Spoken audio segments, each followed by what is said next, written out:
دانشور لوگ چینل کو سبسکرائب کیجیے اور بیل دبائیے تاکہ کوئی ویڈیو رہ نہ جائے۔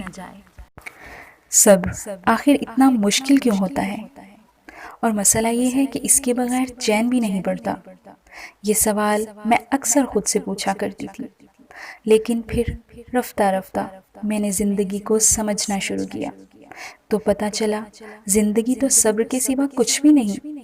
کوئی بچھڑ گیا تو صبر، کوئی روٹھ گیا تو صبر، کسی نے کردار پہ انگلی اٹھائی تو صبر، جو مانگا وہ نہ ملا تو صبر، ماضی ستائے تو صبر، اور کسی کا ذکر کرتے ہوئے آنکھ بھر آئے تو صبر۔ مگر صبر آتا ہی تب ہے جب انسان اللہ کی رضا میں راضی ہونا سیکھ لیتا ہے۔ اور جانتے ہو، صبر کرنے والوں پر اٹھنے والے ہر سوال کا جواب اللہ خود دیتا ہے، پھر چاہے وہ سوال ذات پہ ہو یا کردار پہ۔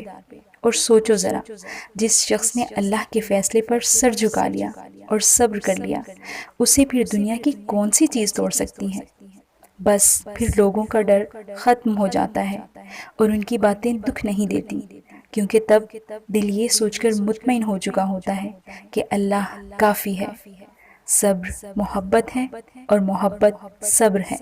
جس نے محبت کرنا سیکھ لیا اس نے شہرت تک کا فاصلہ طے کر لیا، اور جس نے صبر کرنا سیکھ لیا اس نے اپنے اور اللہ کے درمیان حائل ہونے والا ہر فاصلہ ختم کر دیا۔ اللہ نے جس کو جو سمجھانا ہوتا ہے وہ سمجھا دیتا ہے۔